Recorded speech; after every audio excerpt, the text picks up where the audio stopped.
بسم الله الرحمن الرحیم. ګرانو قدرمندو، تاسو ته جواد جلال د ریډیو وطن او د ساده ژوند اړخه د وخت کې د 400 یو ډیر روحاني شخصیت مولانا ګوهر شاه صاحب چې دوه ځله MNA صاحب هم پاتې شوی دی او ورسره د 400 ضلع امیر هم دی. د دوی لپاره د موجوده صورتحال د ټول دنیا چې لاک ډاون ده او غریب هم پریشانه دی، مالدار هم پریشانه، بلکې ټول نړۍ ټول دنیا پریشانه ده. د قرآن حدیث په رڼا کې به دوی موږ ته داسې څه دعاګانې، وظایف یا څه ووایي چې هغه موږ د عوامو سره او د خپلو مینوالو سره شیر کړو. نو دا مولانا صاحب څخه درخواست کوم چې یو 2 منټه تاسو موږ د مینوال له ورکړئ. اللهم صل على سيدنا ومولانا شفينا محمد وبارك وسلم عليه. محترم وروره، تاسو چې کوم تاسو کو د وخت کې تقریبا ټول دنیا په دې آفت کې ککړه شوې ده. په دې که ورته دا ووایو چې دا مرض دی، هم مرض دی. که وایي چې وبا ده، نو وبا اطلاق هم پې کېږي، ځکه چې تقریبا ټوله دنیا کې دا بیماري راغله، دا وایرس راغلی دی. د دې وجې نه هر چاته مشکلات دي، خو دا نه ده چې بحیثیت مسلمان په الله باندې اعتماد پکار دی. مرګ او ژوند الله مقرر کړی دی. بیمار هم الله شفا ورکوي او موږ ته اسلام د دې تعلیم راکوي چې دا ټول څیزونه تاسو د الله تعالی نه وګڼئ. بیماري م الله راولي، ښه کوي م الله پاک. باقي احتیاطي تدابیر د دې اسلام منع نه کوي. احتیاطي تدابیر پکار، صفایي پکار ده، او دا خو مخکې نه موږ ته لکه پیغمبر علیه السلام ویلي، قرآن او د 4 دام غسل، دا ټول څیزونه ثابت دي. صفایه نصف الایمان ورته ویل شوی دی. د صفایه من قایله یو او اسلام قایله دی، او صفایي چې نو دا د شفا یو ذریعه هم ګرځي. اوس ډاکټران هم وایي چې دی کې صفایي ډېره پکار ده. نو بس دا خو مخکې موږ ته قرآن او حدیث ویلي چې صفایي پکار ده.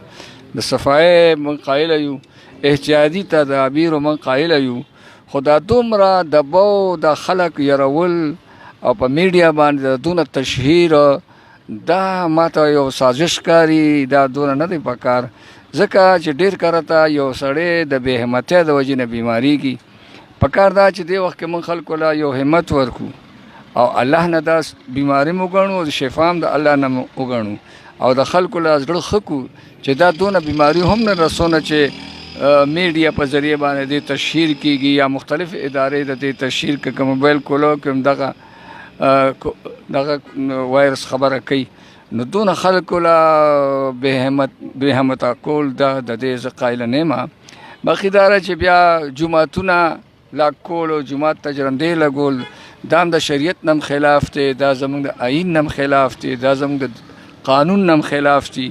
نو دې انتظامي له پکار دی چې دا جوماتونه جرنده کوي نه، بلکې زموږ د جماعت هم دا پالیسي ده چې جوماتونه آباد کې، بانګونه پکې ووایي، مونځونه پکې وکړي، توبې پکې وباسئ. او د دې لویه خبره علاج دې وخت کې توبه ده.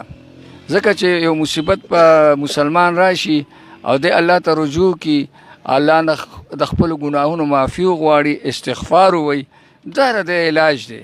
او باقي دا چې دې وخت سره زه دا خبره هم دا کیدی چې دا زما یو ځان رای وي، خو زما دا رای ده چې دا خلک بېروزګاره شو. نو هغه خلک چې کوم بېروزګاره کېږي، نو زموږ د ملک قوانین یا حکومت ډېر کمزوري دی. پکار دا ده چې بېروزګاره کړل، چې دوی له څه نغدې پیسې ورکړي، دوی له څه د 2 وخته ډوډۍ څه پروګرام وکړي. نو بیا زموږ هغې کې څه نه وایو، رزق هم الله ورکوي. خو دا خلکو خپل ځان له وسیلې کتلي، چا دکانداري شروع کړې ده، چا چابړي پیروش دی، دا ټول خواران په لرزان دي. او زمونږ د 400 تاجرانو هم ډېر سخت الفاظ سره د دې بد وینا کړې ده چې دا ولې زمونږ نه روزګار واخیستی شو. موږ به خیر داسې وکړو چې ګاهک موږ له راځي، موږ به په قطار کې ودرو. اوس تاسو ګوره بینکونو ته خلک څونه په رش کې ور روان دي، یا مثلا کوم مواد تقسیمیږي، یا ورځه یا 2 ورځې هر کله چې تقسیمیږي، دې ته به څونه خلک را جمع کېږي. نو دا یو په جومات ډک شو، یو د غریب په روزګار باندې ډک شو. نو د دې مخنیوی پکار دی، حکومت له پکار دی چې دا خلک بېروزګاره کوي نه، او که خامخا بېروزګاره کوي، نو بیا هغې متبادل د هغوی دپاره د 2 وخت روټۍ انتظام پکار دی.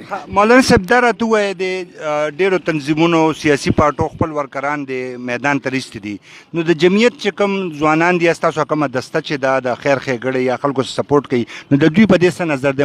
قاید څه حکم دی دوی دپاره؟ دا زړه دغه وردی والا چې دی انصار اسلام دی په هر وخت کې په هر سختۍ کې د قوم مرسته کړې ده، د قوم خدمت یې کړی دی. قائد محترم دا حکم کړی دی چې هر ځای انصار اسلام یا د جمعیت نوجوانان د دې نه علاوه دا انتظامی سره شي دوی چې د څه خدمت اخلي نه هغه خدمت تاسو وکړئ. او بیا د افسوس مقام داري چې حکومت د دې مثبت جواب موږ ته نه دی راکړی.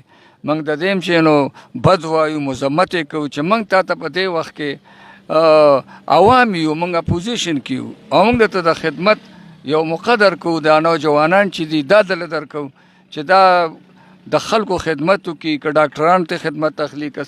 افسوس دا دی اسپتالونه بند دي، خلک کوئی علاج نشته دی، که پرایویټ اسپتالونه دي او که د سرکاري اسپتالونه دي، په هغې کې صرف د وایرس د یرې د وجې نه ټول واډونه هم بند دي. هغه هر څه هغه ګوره دا خو ناګنه یو وقوعه وشي ابه چرته شي. پیښور اسپتالونه بند دي، دلته بند دي، د زړه بیمار دی. ما دا اورېدلي چې د کوم د لوی وکیل چې دی د اخري عدالت سپریم کورټ هغه جج هم دا بیان ورکړی دی چې زه افسوس کوم چې ولې دا یوازې دا وارث بیماران وي، دا نور بیماران نه پیښیږي. هغه ته خپل یو بیمار پیښ شي او لویه مسله ورته هغه بیا هم ډېر لوی سړی دی، خبرې لرې لرې رسي. زما غوندې یا عام خلک چې دا بیماران چې د دوی به د علاج څه انتظام وي، دا ولې داسې هر څه په ټپې ودرولو او داسې چې کوم دی دنیا ته ښکاره کوي. زما خیال دا سوال لپاره نو دونه سوالګر ځان جوړول نه دي پکار. زه خو یم چې داسې حکومت راشي چې دا ملک په خپلو خپو ودرېږي، داسې چې د یو نه سوال کوي د بل نه سوال کوي، د خلکو روزګار یې تباه کړ، بیمار دغه شانتې پروت دی. بل چې تاسو ووایئ نو زموږ جماعت چې دی په مختلفو ځایونو کې ما ته چې څونه معلومات دي نو مواد هم تقسیموي، غریبانو باندې پیسې هم تقسیموي. زمونږ ظفر علي خان تیر وخت کې د N23 کینډیډیټ ظفر علي خان داري په تنګي او په شب قدر کې هر ځینو ته هغه دغه ورسو اسپری او چې دغه دغه بیمارۍ دپاره فایدهناک دی او دارنګې د ماش وغیره لپاره فایدهناک دی. او زموږ محمد خان دی په خپلو پیسو باندې، ظفر علي خان په خپلو پیسو باندې سپری وکړله په دوو تحصیلونو کې، هم تنګي کې هم وکړله، هم په شب قدر کې هم وکړله. زموږ محمد احمد خان اوس لګی په 400 کې پرون څه حصه شوی وه، زه هم ورسره وم.